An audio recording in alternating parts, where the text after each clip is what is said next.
20 years ago, our daughter Julie was studying abroad at the University of Cork in Ireland. Fortunately, this gave us the opportunity to discover places that we've never been. So on Wednesday, April 19, 2000, we boarded an Aer Lingus plane at 8:10 in the evening and headed for Ireland.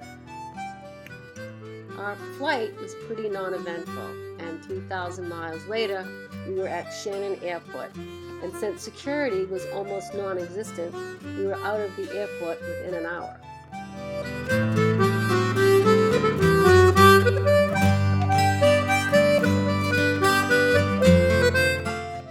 And off we went with Dad's international driving permit to rent a people mover. Once everybody was in the people mover, we drove for about a half hour to the train station in Limerick. When we arrived at the train station, it was empty, and all you could hear was the chugging of engines and a large mass of metal rumbling very slowly into the station. But we were more than thrilled to see Julie, and then we were off again to Galway via the Cliffs of Moher.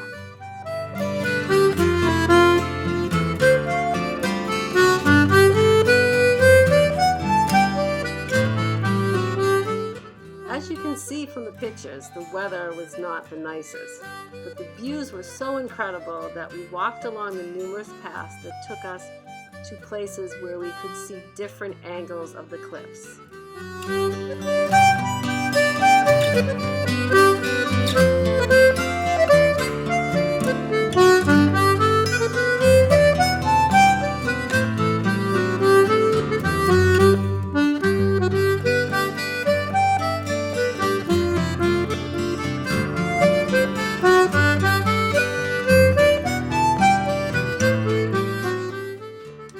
We also stopped at a small cafe and a gift shop that was tucked nicely under a cliff near the walking path.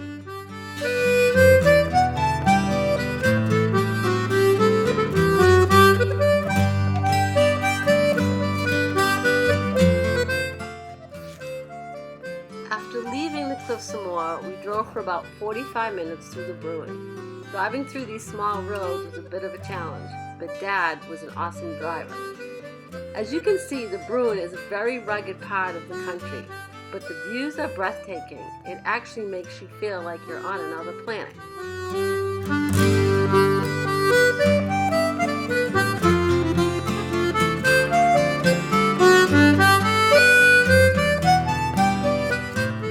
On our way to Galway, we stopped at Cassidy's for a mid-afternoon lunch. The food was wonderful with great views and right in the middle of the Burin.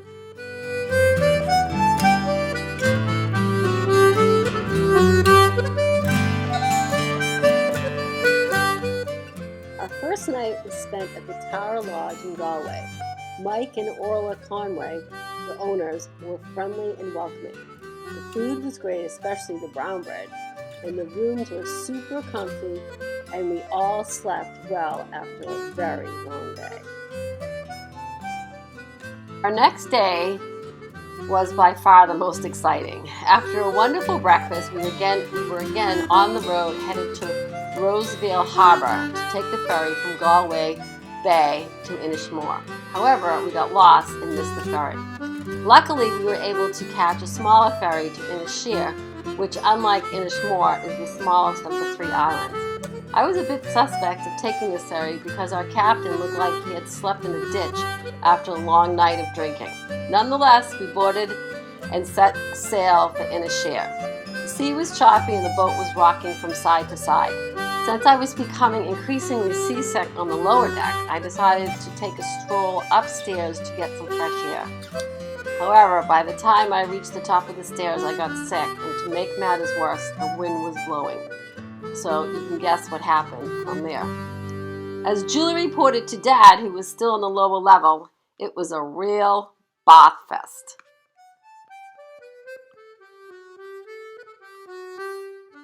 We docked next to a beautiful beach and headed up the road to rent bikes. Life is very slow here, and it was Good Friday, so there were very few tourists other than ourselves, and the locals only spoke Gaelic. However, Not far from the bike rental was an old hotel with a small pub where we had lunch. After lunch, we set off to explore the island. Unfortunately, midway through our ride, it poured rain, as you can see from the pictures. However, this didn't stop us, and after a few minutes, we were back at it. With a population of over 300 residents, life on the island today depends mainly on tourism and summer school. But agriculture and craft were a traditional means of living on Inisheer. Today, the legacy of its farming history still can be seen. One of the first sights we saw was the O'Brien's Castle that was built in the 14th century. The castle was taken from the O'Briens by the O'Flaherty clan of Connemara in 1582.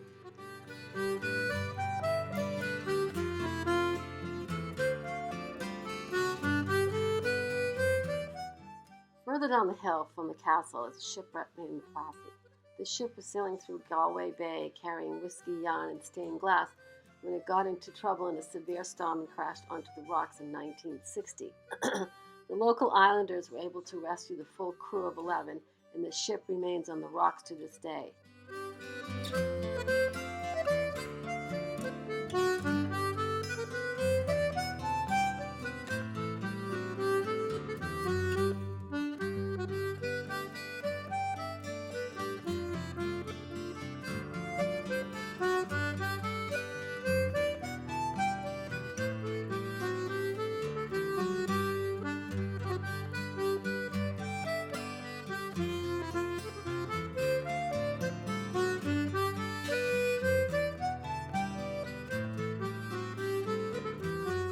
The most striking visual aspect of Inisheer is the number of stone walls that separate land into small fields.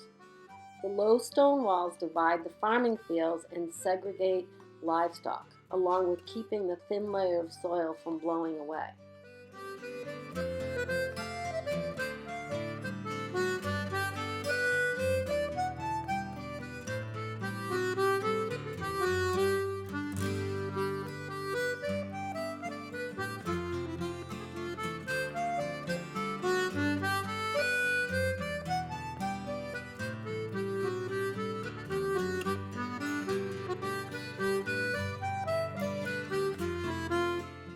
Our next stop was St. Keoman's Church. This church dates back to the 6th century and has gradually sunk into the land.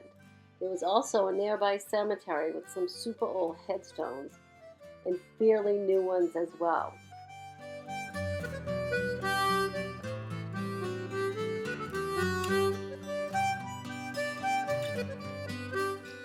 The small white church is the Church of Inisheer, and every Sunday the parish priest rings the bell to call people to Mass.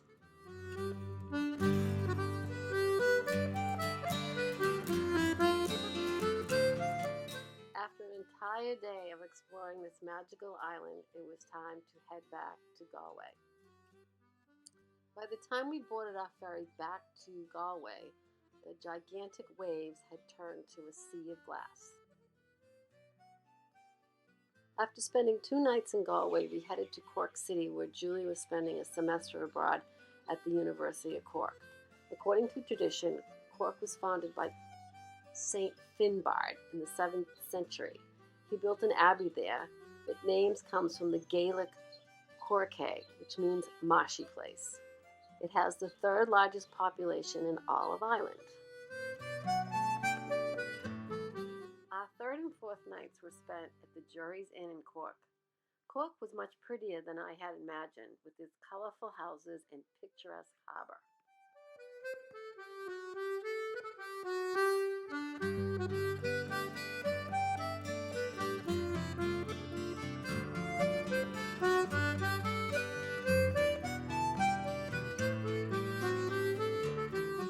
About 15 miles down the road from Cork is a town called Cobh, formerly known as Queenstown. From 1849 to 1920, it is a harbor town which boasts centuries of seafaring and maritime tradition. The town was originally referred to as the Cove of Cork, but changed its name to Queenstown after the visit of Queen Victoria in August 1849. Later, following the Irish independence from Britain, it was renamed Cobh, which is the Irish word for cold and is pronounced the same. Overlooking Cobh is St. Colman's Cathedral. This church was built in 1868. The stained glass windows and the outstanding architecture is truly amazing. Our next stop was the Cobh Heritage Center. Between 1845 and 1851, over 150,000 people emigrated from Ireland. As you can see in the background, there's a statue of Annie Moore and her brother. Annie was one of the first immigrants to be processed at Ellis Island. Cobh was also the last stop for the Titanic before she embarked on her final journey to New York. After touring the museum, we had lunch at the restaurant, which was a restored Victorian railroad station. Our last day in Cork was spent at the Blarney Castle. If I remember correctly, the stairways to the Blarney Stone was very steep and narrow. Greg and Pete kissed the Blarney Stone, and neither one of them has stopped talking since. Aha. The grounds and the gardens were amazing. So many trails. I think we spent about 4 hours, and it wasn't nearly enough. It was a great trip and a wonderful day.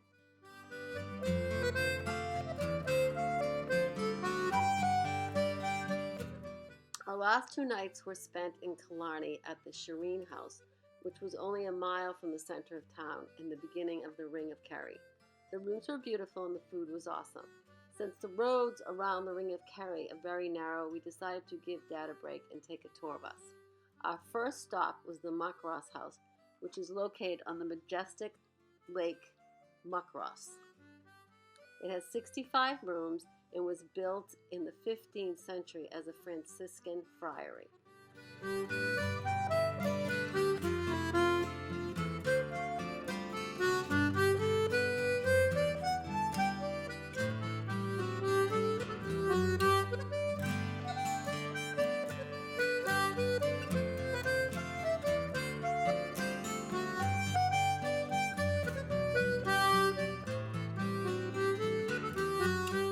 One of the highlights of our day was a sheepdog demonstration.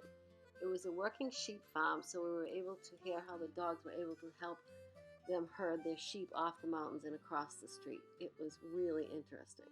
From there, we stopped along the way to a little place that was selling moonshine. Of course, Dad thought this was marvelous. We also stopped at Hannah's Hat Shop, where Dad bought a scally cap that he still wears today.